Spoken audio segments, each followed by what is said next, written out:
ইন্ডিয়ার একটা দীর্ঘমেয়াদের পরিকল্পনা ছিল পাকিস্তানের রাজনৈতিক নেতাদেরকে পাকিস্তানের জনগণের বিরুদ্ধে ঘৃণা এবং একটা দানবায়ন প্রকল্প জানানো, মানে তাদেরকে দানব হিসাবে উপস্থাপন করা পৃথিবীর সামনে।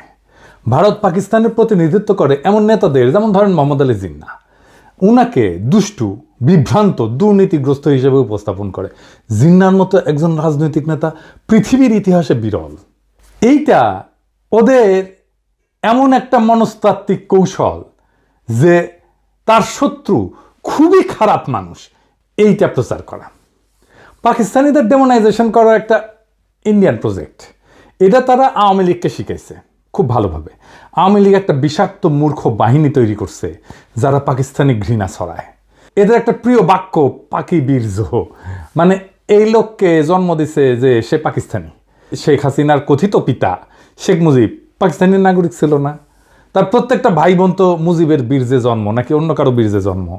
মুজিব তো পাকিস্তানি নাগরিক ছিল, নাকি ওরা কোনো ইন্ডিয়ানের বীর্যে জন্ম নিচ্ছে? হাসিনার ভাই বোনেরা, নাকি সেই গল্প সত্য যে মুজিবের আসল নাম দেবদাস চক্রবর্তী? হ্যাঁ, এই যে দেখেন মেঘমাল্লার স্লোগান দেয়, জানি জানি সবই জানি, সাদিক কায়েম পাকিস্তানি। শুনেন,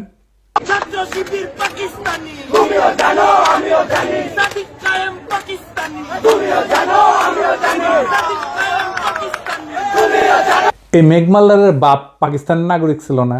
ওর বাপের পাকিস্তানি পাসপোর্ট ছিল না? নাকি ওর বাপের জন্ম বাংলাদেশ সৃষ্টির পরে? ওর বাপ জন্মাইছিল 1953 সালের 10ই নভেম্বর, তার মানে তো পাকিস্তান আমলে জন্ম নিছে। ওই মেঘমাল্লারের দাদা ও কেন পাকিস্তানে থাকিছিল, ইন্ডিয়া যায়নি কেন? সুযোগ তো ছিল। নাকি পাকিস্তানে থাকাও পাকিস্তানের নাগরিক হইয়াও তারা পাকিস্তানি না, ছাত্র শিবির পাকিস্তানি? তো ছাত্র ইউনিয়ন পাকিস্তানি ছিল না? যে ছাত্র ইউনিয়ন 1969 সালের 25শে আগস্ট বিবৃতি দিয়ে বলছে জামাত ইসলামী পাকিস্তানের অস্তিত্বের বিরোধী। ওর নিজের দল পাকিস্তানের অস্তিত্ব রক্ষায় দিওয়ানা ছিল। পুরো পত্রিকা দেখান ইডিএস সাহেব, পরে আবার কইতে পারে আমরা এডিট করে বানাইছি। দেখান ছাত্র ইউনিয়নের নাম দেখান, ছাত্র ইউনিয়নের নেতাদের নাম দেখান, প্রেসিডেন্ট সেক্রেটারির নাম দেখান। ছাত্র ইউনিয়ন শুধু না, বিপুল বিক্রমে মুজিববাদী ছাত্রলীগও পাকিস্তানের অস্তিত্ব রক্ষায় দিওয়ানা হয়েছিল। এখন পাকিস্তান খুব খারাপ। 1969 সালে 25শে মার্চ আইয়ুবের পতন হয়ে গেছে, মানে গণ অভ্যুত্থান হয়ে গেছে। তারপরের ঘটনা, তারপরে এই বিবৃতি দিচ্ছে 5 মাস পরে পাকিস্তানের রক্ষায় দিওয়ানা। তাও তারা পাকিস্তানি না, অন্যরা পাকিস্তানি। হ্যাঁ, কারণ ওই ডেমোনাইজেশন প্রজেক্ট, পাকিস্তানকে ডেমোনাইজ করা। শাসক হিসাবে পাকিস্তান খারাপ কাজ করে না এরকম না, অবশ্যই করছে। আমরা প্রয়োজনে সেটা সমালোচনা করব, কোনো অসুবিধা নাই। কিন্তু যেই কাজটা করে নাই, আমি কি তারে সেই কাজের দায় দিতে পারি? নাকি সেটা দেওয়া উচিত? আর যখন একজন যে কাজটা করে নাই সেই কাজের দায় তার উপরে চাপায় দেওয়া হয়, তখন তো তার উদ্দেশ্য নিয়ে আমার প্রশ্ন তোলা উচিত। আমার তো তখনই মনে হওয়া উচিত পাকিস্তান যদি এতই খারাপ হয় তাহলে মিথ্যা অভিযোগ কেন দেওয়ার দরকার হইল? মিথ্যা অভিযোগ তো দেওয়ার দরকার নাই। যারা কারো নামে মিথ্যা অপবাদ দেয় তাদের সাথে তো কোনো ডিল করাই উচিত না, তাদের কোনো কথা শোনাই উচিত না, তাদের উপরে আস্থা রাখাই উচিত না। আজকে আমরা এমন একটা অতি জঘন্য মিথ্যাচার নিয়ে আলাপ করব, যেটা ইন্ডিয়া শিখাই দিছিল, আর সেই একই মিথ্যাচার বিএনপি চালাই যাইতেছে আজকেও। তো নাজিবিরা এতই জঘন্য প্রতারক যে তারা হেন কিছু নাই যেটা নিয়ে জঘন্য মিথ্যাচার করে নাই। তারা সব জায়গায় পাকিস্তানিদের জানোয়ারের মতো করে চিত্রায়ন করে ডাহা মিথ্যা কথা চড়াইছে। তাদের গুরু ইন্ডিয়ার শিক্ষাই হচ্ছে মিথ্যা কথা বলা। মতিউর রহমানের কবর নিয়ে একটা জঘন্য মিথ্যা বানোয়াট কথা বাঙ্গমহলে প্রচলিত। সেটা হইতেছে পাকিস্তানিরা নাকি মতিউর রহমানকে কবর দিয়ে তার কবরের ফলকে লিখে রাখছিল, ইধার শো রাহা হায় এক গাদ্দার, মানে এইখানে এক বিশ্বাসঘাতক শুয়ে আছে। এটা একদম সবার মুখে মুখে প্রচলিত। আপনি সার্চ দিলে, ফেসবুকে সার্চ দেন, গুগলে সার্চ দেন, এটা আপনি পাবেন। বিএনপির অফিসিয়াল ফেসবুক পেজে এই কথা ছড়ানো হয়েছে। দেখেন কি লিখছে, পাকিস্তানে একটি কবরের উপরে লেখা ছিল ইধার শো রাহা হায় এক গাদ্দার। বাংলা অর্থ, এখানে শুয়ে আছে এক বেঈমান। পাকিস্তানের সেই গাদ্দারটি কে তা কি আমরা জানি? তিনি বাংলাদেশের বীরশ্রেষ্ঠ মতিউর রহমান। দীর্ঘ 35টি বছর পাকিস্তানের মাটিতে চরম ঘৃণা ভরে শায়িত ছিলেন আমাদের মুক্তিযুদ্ধের এই নায়ক। 2006 সালে তৎকালীন প্রধানমন্ত্রী বেগম খালেদা জিয়ার ঐকান্তিক প্রচেষ্টায় বীরশ্রেষ্ঠ মতিউর রহমানের দেহাবশেষ বাংলাদেশে ফিরিয়ে আনা হয় এবং পরিপূর্ণ মর্যাদায় দেশের মাটিতে দাফন করা হয়। বাংলাদেশে তার মৃতদেহ আসা পর্যন্ত খালেদা জিয়া এয়ারপোর্টে অপেক্ষা করছিলেন।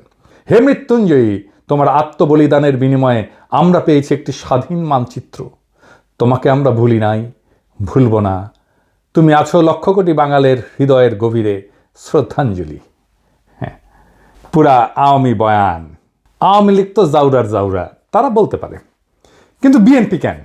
যেই বিএনপি দাবি করে তারা মতিউর রহমানের মরদেহ বাংলাদেশে নিয়ে আসছে পাকিস্তান থেকে, তারা মতিউর রহমানের কবর দেখে নাই। ওখানে লেখা ছিল যেখানে গাদ্দার শুয়ে আছে তারা অপমান করে কবর দিছিল পাকিস্তানিরা। মতিউর রহমানের কবরে আসলে কি লেখা ছিল? আজকে এপিসোডে ভুয়া মিথ চিরতরে জয় বাংলা করে দেব। বিএনপি কি পাকিস্তানে গিয়ে দেখে এসেছে মতিউর রহমানের কবরে কি লেখা ছিল? যাওয়ার তো কথা, কারণ ডেড বডি নিয়ে আসার সময় তো গেছিল কেউ না কেউ। আর দেখে যদি বুঝতে না পারস, নাই জানস, তাহলে ডা মন করা মিথ্যা কথা সরাস কেন?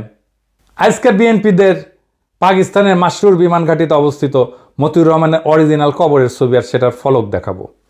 দেখেন, সবাই দেখেন, মার্বেল পাথরের ফলকে যেটা লেখা আছে আরবিতে বিসমিল্লাহির রহমানির রহিম, এর নিচে লেখা নাম্বার 1, র্যাঙ্ক ফ্লাইট লেফটেন্যান্ট, নাম মতিউর রহমান, মৃত্যু তারিখ 20 আগস্ট 1971।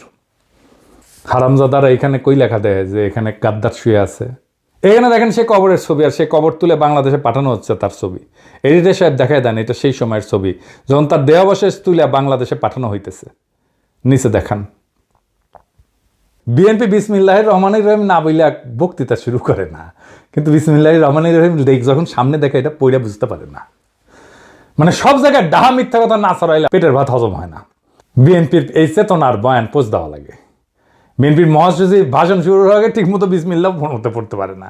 সেখানে পাকিস্তানিরা মতিউর রহমানের কবরে মার্বেল পাথরের ফলকে বিসমিল্লাহ খোদাই করে রাখছে।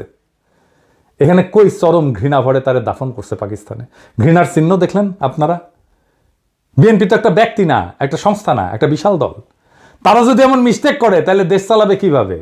এত এত নাকি বুদ্ধিজীবী এদের, বিরানি আলম, জামাই কোটার বুদ্ধিজীবী, এত কিছু আছে তাদের, তাও এরকম মিস্টেক কেন হয়? আর সবচেয়ে বড় কথা, যদি বিএনপি কখনো ক্ষমতায় যায়, চান্স যদিও কম, যাই হোক, তখন পাকিস্তান কি এটা মনে রাখবে না যে তারা পাকিস্তানের বিরুদ্ধে এমন একটা মিথ্যাচার করছিল? কূটনৈতিক সম্পর্ক কেমনে করবে? পাকিস্তানের বিরুদ্ধে মতিউর রহমান বিদ্রোহ করছে, তারপরে পাকিস্তান তো তাকে স্বাভাবিকভাবে সম্মানের সাথে দাফন করছে। বাঙ্গুরা যত পশ্চিম পাকিস্তানি অফিসার সৈনিক হত্যা করছে, তাদের একজনেরও কবর দেখাতে পারবে বাংলাদেশে? বলেন তো, মরে নাই? তারা মরছে না? একজনকে তো কবরও দেয় নাই বাঙ্গুরা, শিয়াল কুকুর দিয়ে খাওয়াইছে। বছরের পর বছর ধরে এই অপবাদ দিয়ে গেছে পাকিস্তানকে। পাকিস্তান তো এখন নিজের ভিকটিম দাবি করবে, করাই তো উচিত। পাকিস্তানের বিরুদ্ধে করা বাঙ্গুদের সকল অভিযোগ কি এখন আপনার বিশ্বাসযোগ্য বলে মনে হবে?